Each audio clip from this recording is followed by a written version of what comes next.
యోహాను యేసుక్రీస్తు శిలువ పైన మనం మరణిస్తున్నప్పుడు తల్లిని చూసి తల్లిని చూసి ఇదిగో తల్లి నీ కుమారుడు అనేసి యోహాను చూపించాడు.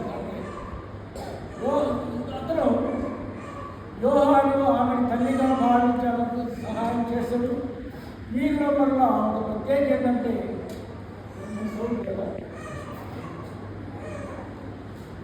యాకోబు మొట్టమొదట శిష్యులలో హతసాక్షి, మొట్టమొదటి శిష్యులు హతసాక్షి. తర్వాత యోహాను అదే విధంగా చంపడానికి నూనె బాణలు వాటిని ముంచేసినప్పుడు బ్రతికినాడు. వాళ్ళు ఏమి చేయలేక ఏమైంది పార్శ్వని వాళ్ళని కన్నం పంపించడం జరిగింది. ఇక్కడ యోహాను సువార్తతో పాటు ఆయన 3 పత్రికలు రాశాడు. ప్రకటన గ్రంథము దేవుని యొక్క ప్రత్యక్షత కలిగినతో ప్రకటన గ్రంథం రాయబడ్డాడు. ఇక్కడ మనం గమనించాల్సిన ఆయన ఒక్కడే సాధారణ మనం మిగతా శిష్యులందరూ హతసాక్షి. ఇక్కడ మనం గమనించాల్సింది ఈరోజు అంశం ఏంటంటే దురాశ అనే పదం. దురాశ ఇక్కడ ఈ జవదయ కుమారుడు తల్లి వాళ్ళు అడిగినందుకు వాళ్ళ శిష్యులు కూడా కొంత బాధపడ్డారు. అని ఆయన మీద ఆమెను కొంచెం ఇదిగా మాట్లాడేది ఇది అని చెప్తూ ఈ దురాశ అనే విషయంలో అని మనము భావిస్తూ ఇప్పుడు ఈ యొక్క వాక్యాన్ని దురాశ అనే సందర్భంలోనే మనము దాన్ని ధ్యానిస్తాం. దురాశ అనగానేమి అంటే మనకు సంబంధం అనేది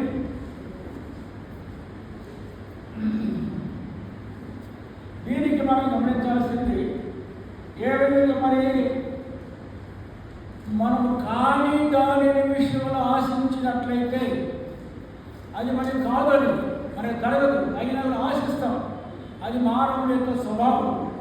అది మనకు సాధారణంగా చేస్తాం అనుకుంటామంటే అది ఒక దురాశ అనుకుంటాం. మనం ఈ దురాశలో ఏ విధంగా మనము దురాశ అంటామంటే మనకు కానిది. ఉదాహరణకు ఏదో తోటలో ఆదాము అవ్వలను సృష్టించిన తర్వాత ఆయన స్వేచ్ఛించాడు. యెహోవా దేవుడు మీరు అనుభవించండి అని. అయితే ఒక కండిషన్ చెప్పారు, అలాగే చెట్టు యొక్క వృక్షములు తినకూడదు అనేసి. అక్కడ సైతాను వచ్చి ఎవరిని పరీక్షించింది? అవ్వని పరీక్షించింది. ఎవరిని? ఇది నిజమా అనేసి. మనము ఆదికాండం 3వ అధ్యాయం గమనించినట్లయితే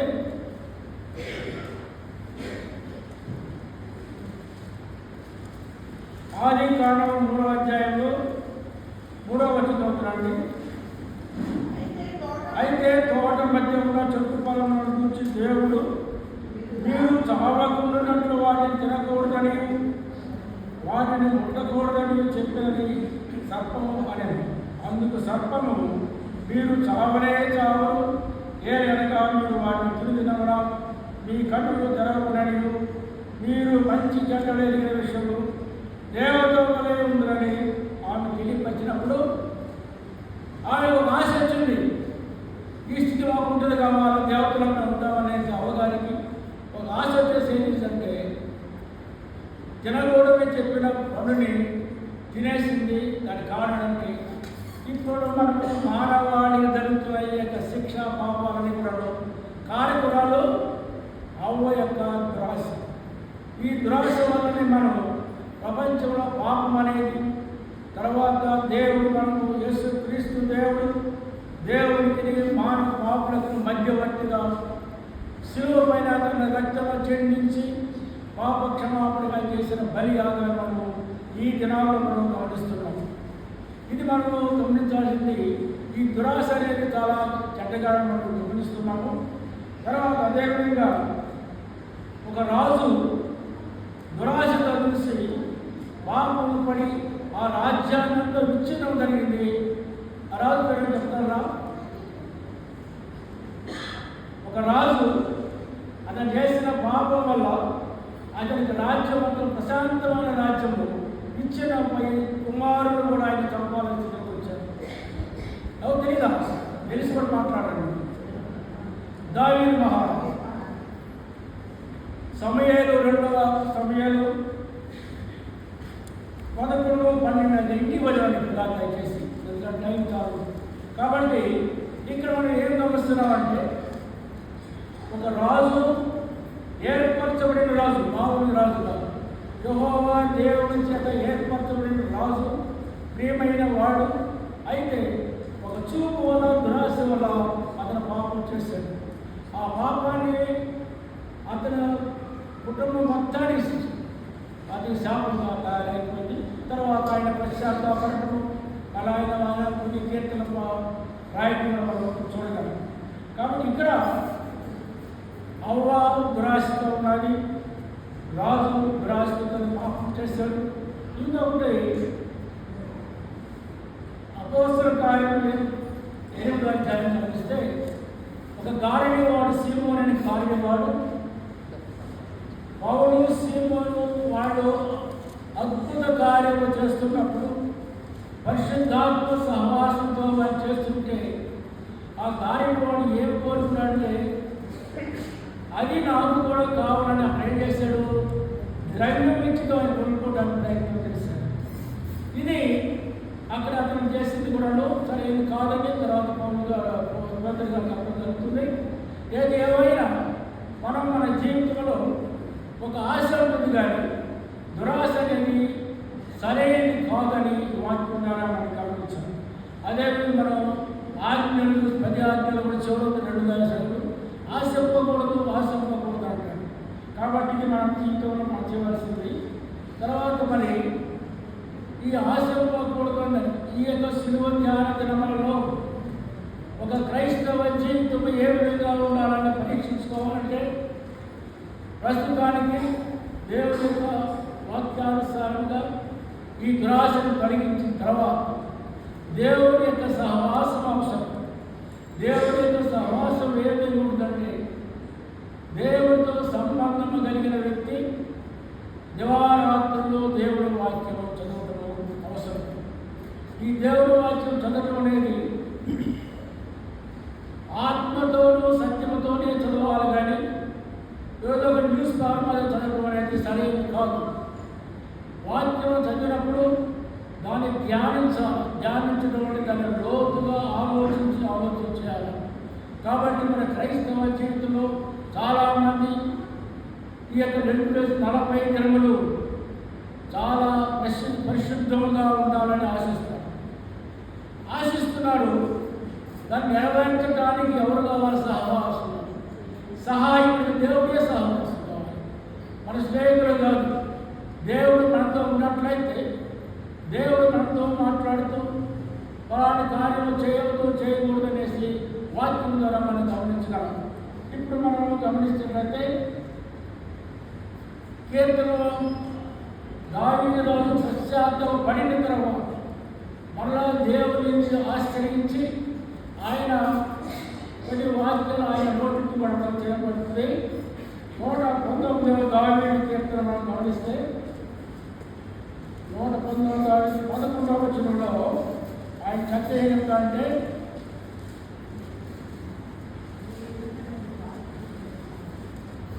నీ ఎదుట నేను పాపము చేయకున్నట్లు నా హృదయంలో నీ వాక్యము ఉంచుకొని ఉన్నాను.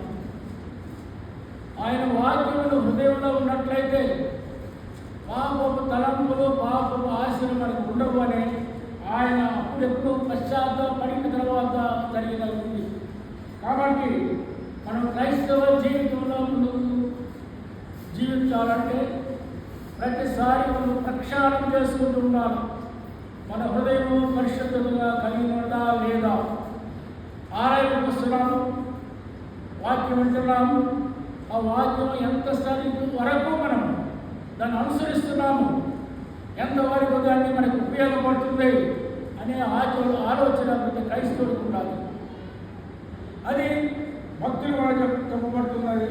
కాబట్టి మనం గమనించాల్సింది ఇంకా మళ్ళా ఈ యొక్క వాక్యం మనం గమనిస్తే ఒక వాక్యం మనకి ఉన్నది. అది 105వ వచనము, నీ వాక్యముల పాదములకు దీపములు నా త్రోవకు వెలుగునైనది. ఈ దీపం అనేది వాక్యం అనేది పోలించబడదు. ఇప్పుడు సాధారణంగా మనం పాప జీవితం అంటే చీకటి. ఆ చీకటిని మనము తొలగించుకోవాలంటే మనకి వాక్యం కావాలి. ఆ వాక్యానికి దావీదు ఏం చేయాలంటే, నా పాదములకు దీపములు, తర్వాత నా త్రోవకు వెలుగునైనది. ఒక వెలుగు ఎప్పుడు వస్తుంది? దేవుడు వాక్యంగా చదివి దాన్ని ధ్యానిస్తున్నట్లయితే ఒక వెలుగు వస్తుంది. మనం మాట్లాడే మాట, మనం చేసి చూసే చూపు, ఇవన్నీ కూడాను దేవునికి పరిశుద్ధమైనగా ఉండడానికి మనం సహాయపడుతుంది. కానీ దీన్ని మనం గమనించవలసిందిగా ఉంటుంది. తర్వాత మన క్రైస్తవ జీవితంలో ఏ విధంగా మనం జీవించాలనేది ఈ శిలోధ్యాలను ఒకసారి గమనించినట్లయితే, యేసు క్రీస్తు సమస్త మానవాళి కొరకు తండ్రి ద్వారా ఈ లోకము పంపబడి శిష్యులను ఏర్పరుచుకొని శిష్యులకు బోధించడం, వారి ద్వారా మళ్ళా సువార్త ప్రకటించబడినది. మనం చూస్తే అపోస్తలుల కార్యములు, తర్వాత పత్రికలు, పౌలు గారి కానీ, పేతురు కానీ, యాకోబు, యోహాను పత్రికలు చూస్తే ఏ విధంగా జీవించాలి క్రైస్తవ జీవితం. నీ పొరుగు వారిని ఏ విధంగా ఉన్నావు? నీవు దేశము, ఈర్ష్య, అసూయ అనేది మన విధానం సింపుల్గా అనుకుంటుంది. అయ్యేవి బాధ అయితే ప్రధానమైన ఇవి పాపములుగాను వారు రాయబడింది. అక్కడ అపోస్తలుల పౌలు గారు చాలా చోట్ల రాస్తున్నారు. తర్వాత మనము ఈ వాక్యము ఏ విధంగా ధ్యానించాలి? ఈ వాక్యం ఎటువంటి వాక్యం అంటే ఎఫెసీయులకు రాస్తున్నాడు ఆయన. ఈ వాక్యము దేవుని వాక్యం ఆత్మ ఖడ్గము. ఆత్మ ఖడ్గమని, ఆత్మ వేరు, శరీరం వేరు. శరీర ఆశలు, దురాశలు అంటే భయంకరం ఉంటే, ఆత్మ అనేది మన క్రీస్తు మనకి ఆ దేవుడు మానవుడికి ఇచ్చింది. ఆత్మ ఇచ్చాడు, జంతువులకి మనసు ఇచ్చాడు. మనకి మనసు ఉంది, ప్రత్యేకమైన ఆత్మ ఉంది. ఈ ఆత్మ అనేది పరిశోధించడానికి హృదయం శుద్ధిగా ఉండాలి. ఆ హృదయం శుద్ధిగా ఉన్నట్లయితే ఆత్మ ద్వారా మనము ఒక క్రైస్తవ జీవితం ఏ విధంగా మనము నడవాలో తెలియపరుస్తుందని మనం గమనించాలి. ఇది మనం చేసే ప్రతి దానిలో కూడా యేసు క్రీస్తు మన కొరకు శిలువ పైన బలియాగం చేసిన, రక్తము చిందించిన దేవుడు. ఆ దేవుని మనము ఎప్పుడు కూడాను ప్రతి విషయంలోనూ మనం ఆయన జ్ఞాపకం చేసుకుంటూ ఆయనకు బోధన మనం ఇస్తున్నట్లయితే దేవుడికి ఏ అవసరం మానవుడికి ఈ రోజుల్లో ఏ మతమైనా కూడా పరలోక రాజ్యంలో స్థానం అవుతాడు. ఒక క్రైస్తవుడే కాదు, అన్యులు కూడా వాళ్ళు స్వర్గం అంటారు. వాళ్ళు దేవుడు స్వర్గలోకంలోకి వెళ్తామేమంటారు. మన క్రైస్తవ జీవితంలో క్రీస్తు ద్వారానే నేనే మార్గము సత్యమును అని క్రీస్తు వాగ్దానం చేస్తాడు. నేను మా మాట నేను రావాల కాదు. నీ సొంత ఆశలు, సొంత క్రియలు నీ పనికిరావు. అందుకని యాకోబు చెప్తాడు, విశ్వాసంలో ఈ క్రియలు లేని విశ్వాసం వ్యర్థము. మన క్రియలు అవసరము. ఇప్పుడు మనకి విశ్వాసం మనకి పెద్దలు ఏం చెప్తారంటే, ఈ యొక్క ఈ శిలోధ్యానంలో ఒక క్రైస్తవ జీవితంలో కొన్ని పరిశుద్ధంగా ఉండటానికి కొన్ని ఆచారాలు మనం తగ్గించాలి, తీసివేయాలి. ఉదాహరణకు మనము ఏదో మనం చెప్తాం, తెలిసినవి అందరూ కూడా గానం నాన్-వేసి తిన్నాడుతుంది. అది మనం ముగించుకున్నట్లయితే వారానికి 1000 రూపాయలు ఖర్చు అవుతుంది. నెలకి 4000. ఆ 4000 పేదలకి వాళ్ళు యేసుక్రీస్తు లోకంలో ప్రకటించింది, పేదలకు సహాయం చేయండి. అది మనం గ్రహించాలి. తర్వాత ఈ యొక్క పరిశుద్ధమైన వారాలు, దినాలు, ఈ పరిశుద్ధమైన దినాలు ఒకరినొకరు ద్వేషించుకోవడం, ఒకరి మీద ఒకరు వ్యర్థమైన వాటిని మాట్లాడుకోవడం. అందుకనే వ్యర్థమైన వాటిని చూడకుండా నా కన్ను తిప్పము. వ్యర్థమైన వాటి మనకి కన్ను చూడకుండా నా కన్ను అంటే వ్యర్థమైన చాలా ఉన్నాయి మనకి. చెప్పాలంటే అందరికీ తెలిసినే టీవీలో చూస్తే వ్యర్థమైన వాడు. దాన్ని మనం తప్పించాలంటే మనకి చాలా బాధ అవుతుంది. ఎప్పుడైతే యేసుక్రీస్తుని రక్షణగా మనము అంగీకరిస్తున్నామో అప్పుడు మాత్రం అటువంటి స్థితిలో ఉన్న వాటిని మనము తీసివేయచ్చు. ఏది ఏమైనా మన యొక్క జీవితంలో ఒక క్రైస్తవ జీవితం అనేది మాదిరిగా ఉండాలి. మాదిరి జీవితం ఎటువంటిదంటే నీ మాటలు, నీ క్రియలు దేవుని మహిమపరిచే ఉండాలి. ఎప్పుడైతే మనం ఒకరి విషయం ఒకరు చొరబడి వారితో ద్వేషాలు, అసూలు, పోట్లాటలు, గొడవలు జరిగింది, అది క్రైస్తవ జీవితం కావాల్సిన కాదు. అది దేవుడు ఒప్పుకోవడం.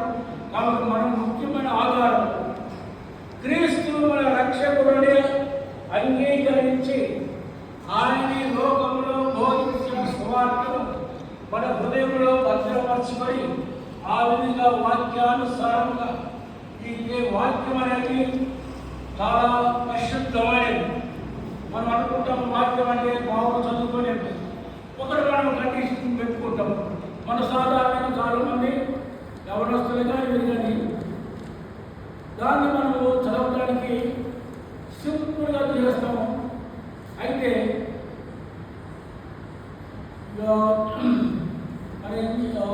దావీదు ద్వారా చెప్తున్నా, నీ నీతిని బట్టి నేను దినమునకు 7 సార్లు ధ్యానిస్తున్నాను. 7 సార్లు ధ్యానిస్తున్న టైం ఆయన మనకు తెలియదు. కానీ అయితే భక్తులు చెప్తున్న విషయం అంటే